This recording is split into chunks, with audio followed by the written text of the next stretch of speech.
Здравей! Здравейте! Ние вече почти сме готови с нашата протеинова закуска, която тази сутрин е гофретки. И сега Геннади ще ни разкрие тайната как така гофрети и добра форма. Здравей, Геннади! Здравей, Мира! Разкрие ни тайната. Ами тайната е да влагаме само здравословни съставки и по този начин да си набавяме необходимите макро- и микронутриенти, просто заменяйки традиционните съставки с техни здравословни алтернативи. А какви са здравословните алтернативи? Какво съдържат нашите протеинови гофретки? В случая гофретките са овесени протеинов е течен шоколад, който след малко ще приготвим. В гофретите съм сложил 150 грама овесени ядки, 6 яйца, един голям банан, ванилия и бак-пулвер. Рецептата е изключително бърза и лесна за приготвяне, отнема не повече от няколко минутки да си я приготвим и да хапнем нещо здравословно, което да ни зареди с енергия за целия ден. Здравословно и вкусно всъщност. Абсолютно, да. Кажи ни сега мит или факт е закуската. По-добре да закусваме или по-добре да фастим? Има различни течения. При всички положения определяще дневния калориен прием и просто за деня да успеем да се набавим необходимото количество макро- и микронутриенти. Дали ще се храним 3 или 4 пъти на ден, дали ще се храним по-често или по-рядко, по-скоро е въпрос на нашето ежедневие. Определящ, пак казвам, е на дневна база да се набавим необходимите хранителни вещества. Нека приготвим шоколада. Ако искаш и да продължим да си говорим. Да, шоколада ще е протеинов. Имаме 200 грама скир, 2 дози суроватъчен протеин, 20 грама мед, 40 грама фастъчно масло и 10 грама какао. Рецептата отново е с ниво на трудност не повече от втори клас. Просто смесваме всички съставки и бъркаме. При скира добавяме протеина, след което добавяме 40 грама фастъчно масло. А това е грамаж за колко гофрети?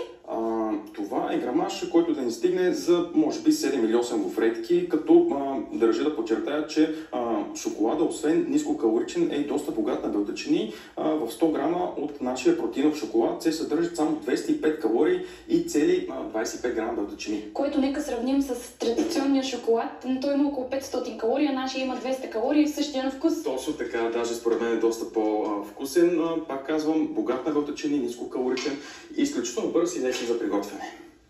А какъв трябва да бъде дневния калориен прием? Разбира се, зависи дали си мъж или жена, за да бъдем в добра форма. Това също е така доста относителна мира. В общи линии, освен дали е мъж или жена, е важно човек колко килограма е, колко е активен и така дневният му прием отговаря на неговите цели, на неговите нужди. Тоест, ако целта му е да сваля килограми, трябва дневният прием да е на калориен дефицит, съответно дневният му прием на калории да е по-ниско от разхода, за да върват килограмите му надолу. Тоест, така строго индивидуално е за всеки. Е трудно да се каже точно колко калории трябва да приемаме всеки ден. Да, разбира се. Как всъщност изглежда едно стандартно меню и какво трябва да бъде всъщност менюто ни, ако искаме да изглеждаме добре? Преди всичко е важно човек да бъде здрав и с храната да се набавя всички необходими хранителни вещества, т.е. менюто му само по себе си да не води до никакви дефицити, да не изключва пълна група с храни и пак казвам, менюто му е да е балансирано и само по себе си да не води до дефицити, така че преди всичко пак казвам човек да бъде здрав. Менюто как би могло да изглежда според Световната здравна организация, за да бъде балансирано, то трябва да представлява 50% въглехидрати, 20% белтъчини и 30% мазнини. Разбира се, за спортуващ човек е препоръчително белтъчините да се една повече, както в нашия случай. Да. А защо всъщност протеина трябва да бъде в повече?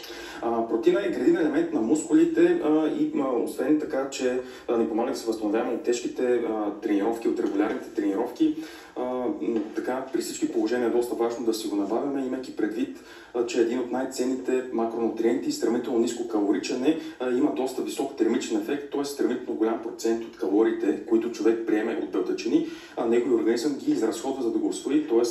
образно казано, най-изгодно е да преядем с белтъчини, а не с мазнини и въглехидрати.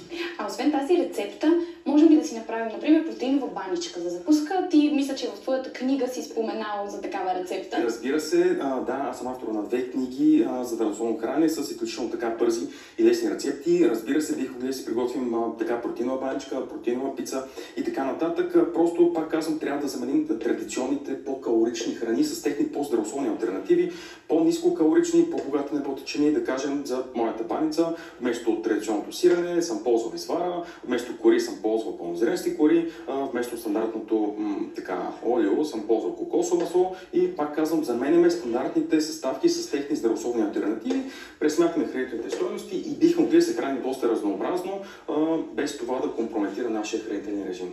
Без да ни бъде скучно, без да ни бъде невкусно. Абсолютно, точно така, за да бъдем във форма, не е необходимо да консумираме така само еднообразна и безвкусна храна. Напротив, може да хапваме и сладко, може да хапваме и тестени така храни, стига да са пълнозренести и пак казвам, стига те да са поместват в нашите хранителни нужди за деня, т.е. да не надвишаваме приемът ни на калории, да не надвишава нашия разход.